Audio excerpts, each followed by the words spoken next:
630天未进组的顶流迷局，是资本博弈的牺牲品，还是清醒者的主动休整？这2天，匿名爆料的子弹又一次在内地娱乐圈的上空盘旋，带着一种熟悉的、令人不安的呼啸声。如果你经常混迹于各大社交平台，大概已经察觉到了那股暗流涌动的气息。所有碎片化的线索、语焉不详的截图、看似懂行时则模棱两可的内部消息，最终都像被磁铁吸引一般，指向了同一个名字——王一博。上市公司的唯一营收顶梁柱，连续630多天没有踏入过新剧组，不拍戏的时候就只窝在山里骑车或者在赛道上飞驰。当这一串极具反差的标签层层叠加在一起时，换作任何一个吃瓜群众都会本能地觉得这是一场即将引爆的地雷。但咱们不妨静下心来，仔细琢磨琢磨，真相究竟如何？在这场看似扑朔迷离的猜谜游戏背后，到底藏着深不可测的商业博弈，还是一场纯粹为了流量而制造的造谣狂欢？说句掏心窝子的话，娱乐圈的瓜从来都不是非黑即白的，越是喧嚣的舆论场，越需要我们保持一份冷眼旁观的清醒，去拨开那些刻意制造的迷雾。匿名爆料之所以在网络上永远有市场，其最大的魅力就在于它永远只说半句话，把剩下的一半留给网友们凭借想象力去填补答案。而王一博恰好成为了这个完美且巨大的靶心。根据公开的财务数据和行业分析报告，他至少为乐华娱乐贡献了超过60%的营收，是这家公司当之无愧的唯一收入来源和绝对的商业基本盘。这种极度的依赖性本身就构成了一种脆弱的平衡。另一方面，自从2023年《追风者》圆满杀青并取得了口碑与收视的双丰收后，他迎来了长达近2年的影视空窗期。这种长时间的隐身，让习惯了偶像高频曝光的粉丝们焦虑感爆棚。再加上爆料中刻意强调的放弃拍戏、沉迷户外运动和赛车，网友们几乎是在1秒钟内就锁定了目标，完成了逻辑闭环。一时间，各种传闻甚嚣尘上，从线下活动疑似因为某些原因无法过审，到线上参与大型晚会最终却被无情删减镜头的流言此起彼伏。这盘未进组的棋，在舆论的推波助澜下，似乎被硬生生地演绎成了一场彻底的软封杀。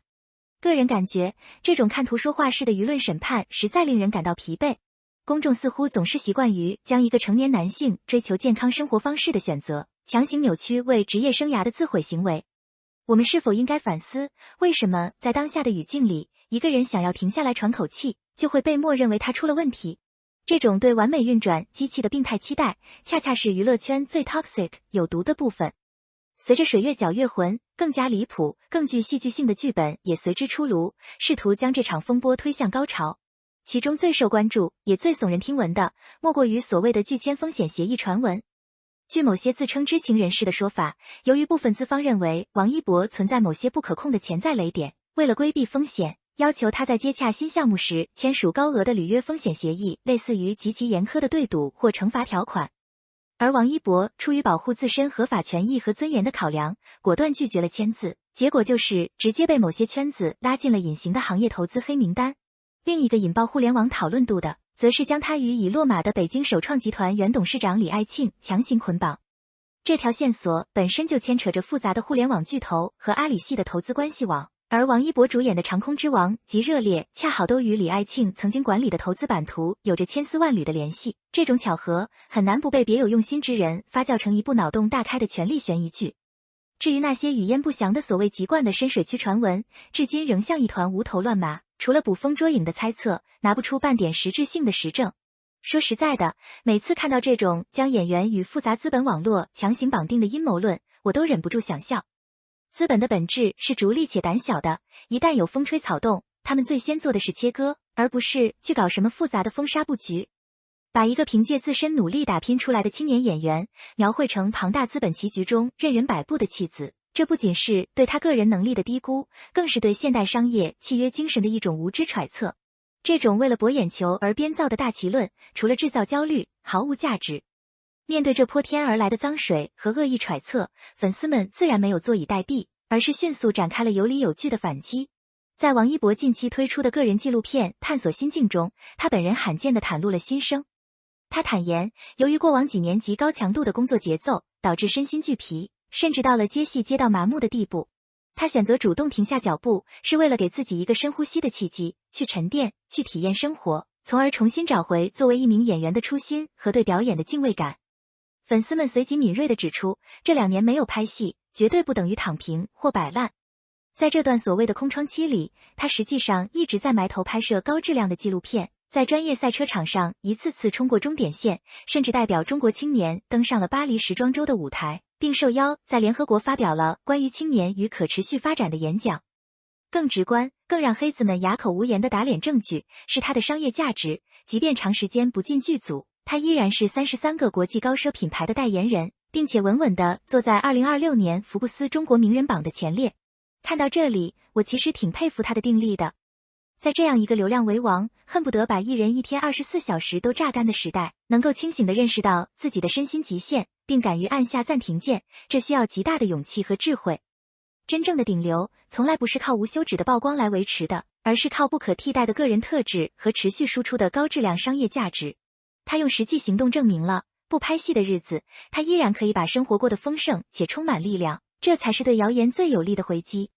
如果我们把视角拉高，放在整个宏观的影视行业背景下来看，就会发现王一博长达600多天的影视空窗期，其实并非个例，甚至可以说是行业常态。在当前的影视寒冬背景下，优质剧本稀缺，开机率下降是不争的事实。像刘亦菲、杨颖、Angelababy、胡一天等知名演员，同样面临着以年为单位计算的漫长空窗期。市场在洗牌，观众在审美疲劳，演员在等待合适的契机，这是一个多方博弈的缓慢过程。然而，王一博面临的真正痛点，或许并不在于行业大环境，而在于他与乐华娱乐的合约即将于2026年10月正式到期。在这个敏感的时间节点上，外界普遍猜测，公司目前的态度和某些资源的微妙变化，更像是在合约到期前的一种变相施压与商业博弈。在偶像工业的体系中，当艺人的个人价值远远超越公司平台时，续约谈判往往伴随着阵痛。不可否认，王一博个人的商业帝国依然坚不可摧，粉丝基本盘稳固，但在流量更迭如同高速公路般飞速发展的今天，长期处于影视作品的真空期，是否会不可避免地磨损掉大众积攒的演员和新鲜感？这确实是一道目前看来无解的难题。每念及此，我都感到一丝惋惜。艺人与经纪公司之间本该是互相成就的伙伴关系，但往往在利益分配的十字路口，容易演变成一场零和博弈。对于王一博而言，如何在合约到期前保持自身的商业热度，同时又不被公司的短期利益所绑架，是对他团队战略眼光的极大考验。毕竟，青春和流量都是有保质期的，如何在空窗中完成从流量偶像到实力派演员的实质性蜕变，才是破局的关键。综上所述，目前网络上关于王一博的所有爆料，无论是软封杀、拒签协议还是资本黑名单，都仅仅停留在猜测和阴谋论的阶段，无实锤、无实名、无官方定性，这是当前所有传闻的共同特征。在缺乏确凿证据的情况下，盲目跟风审判，不仅是对当事人的不公，也是对网络环境的一种污染。无论是出于身心疲惫的主动休整，还是受制于合约博弈的被动雪藏，这场漫长的等待和喧嚣，终将随着他下一步重磅戏约的官宣，或是2026年10月合约到期后的人生新走向，而画上句号。时间永远是检验真理和实力的唯一标准。最后我想说，作为旁观者，我们或许应该给予创作者和表演者更多的宽容与耐心。一个懂得在巅峰时期退后半步，去山里骑车，去赛道上感受风的青年，他的内心一定有着比常人更丰富的世界。与其在匿名爆料的狂欢中消耗精力，不如静下心来，期待他在沉淀之后带给我们的下一个惊艳角色。毕竟，好饭不怕晚，真正的光芒是任何短暂的阴霾都无法掩盖的。